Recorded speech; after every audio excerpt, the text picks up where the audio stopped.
بسم اللہ الرحمن الرحیم۔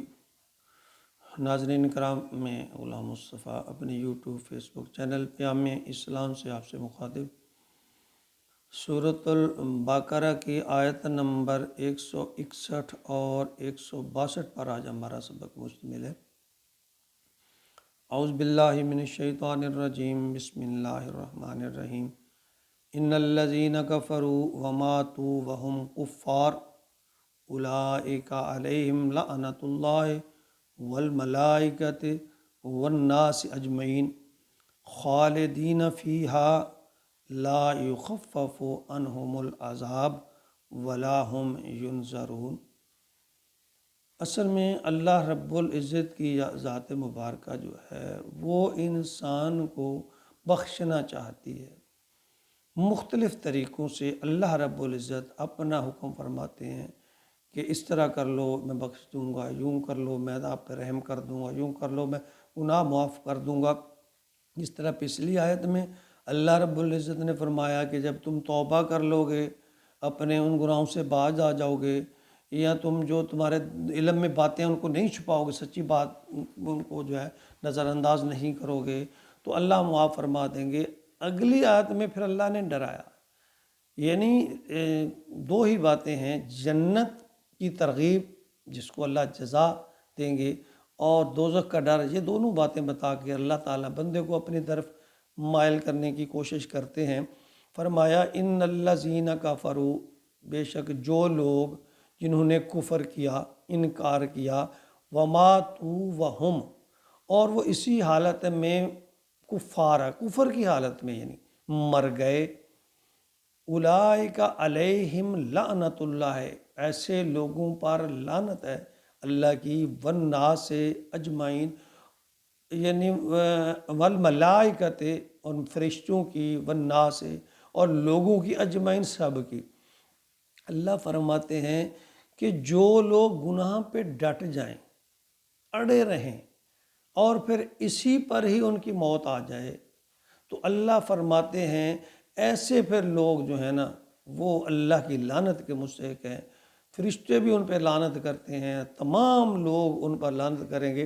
پھر مزید اللہ یہ فرمایا خالدین فیہا، وہ اس میں ہمیشہ رہیں گے، کہ اس میں لا یخفف، نہ تخفیف کی جائے گی، عنہم العذاب، ان کے عذاب ہے، ان کے عذاب میں کمی نہیں کی جائے گی، ولا ہم ینظرون، اور نہ پھر دوبارہ مہلت ہی دیے جائیں گے۔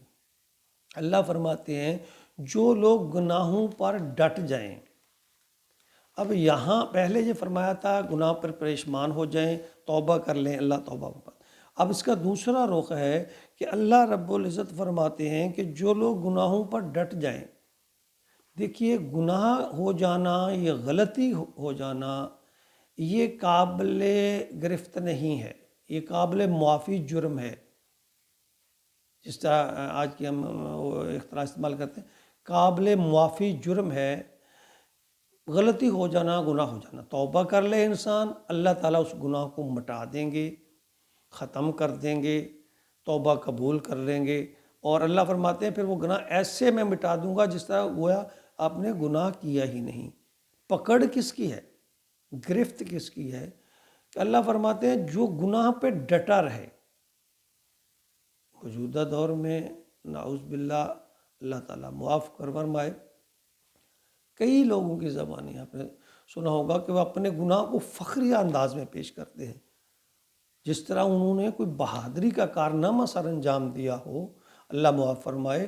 اللہ فرماتے ہیں اگر تم ڈٹ گئے، گناہ پہ اڑ گئے، جانتے بوجھتے، تمہارے علم میں ہے یہ بات غلط ہے، اور ہر انسان کا ضمیر بتاتا ہے، ہر دنیاوی دینی لحاظ قاعدہ کلیہ بتا دیتا ہے کہ یہ گناہ ہے، یہ جرم ہے، یہ غلط کام ہے، یہ صحیح ہے۔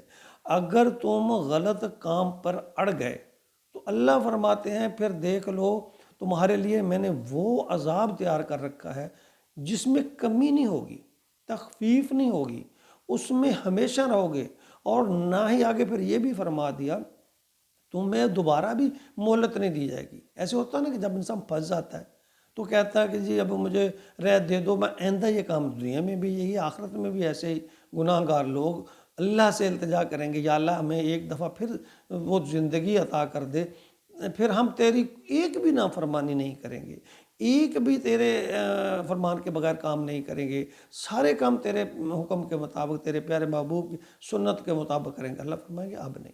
اللہ فرماتے ہیں پھر مہلت نہیں دی جائے گی، دوبارہ دنیا میں آپ کو نہیں بھیجا جائے گا، دوبارہ اپنی اصلاح کرنے کا موقع نہیں ہے۔ اصلاح کرنی ہے تو اسی دنیا میں، اسی جہان میں رہتے ہوئے اپنی اصلاح کرو، توبہ کر لو، معافی مانگ لو اللہ سے۔ اللہ کا تو معافی کا دروازہ انسان کی آخری سانس سے پہلے تک رہتا ہے۔ جب انسان کو، اللہ کے نبی نے فرمایا، جب فرشتہ اجل نظر آ جائے، جب روح قبض کرنے والے آ جائیں، پھر دونوں جو رجسٹر ہیں کرام کاتبین اس کو لپیٹ دیتے ہیں، پھر جو دنیا میں تم نے کمایا ہے پھر اسی کی سزا اور جزا ہوگی۔ پھر نہ توبہ قبول ہے اس وقت آپ لاکھ خیرات کرو، لاکھ توبہ کرو، وہ قبول نہیں ہے۔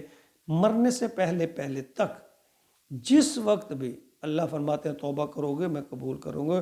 اور اللہ خبردار کر رہے ہیں، خبردار اگر تم گناہوں پر ڈٹے رہے تو پھر یاد رکھو میری گرفت بڑی ہے، پھر میں اس عذاب میں تمہیں جو ہے پھینکوں گا، داخل کروں گا کہ پھر اس اللہ فرماتے ہیں عذاب میں تخفیف بھی نہیں ہوگی، اس عذاب میں کمی نہیں ہوگی۔ تم لاکھ منت، سماجت، آہو زاری، توبہ جو بھی کرو، پھر اللہ فرماتے ہیں پھر ہر رعایت کا توبہ کا دروازہ بند ہے اس جہان میں رہتے ہوئے، موت سے پہلے۔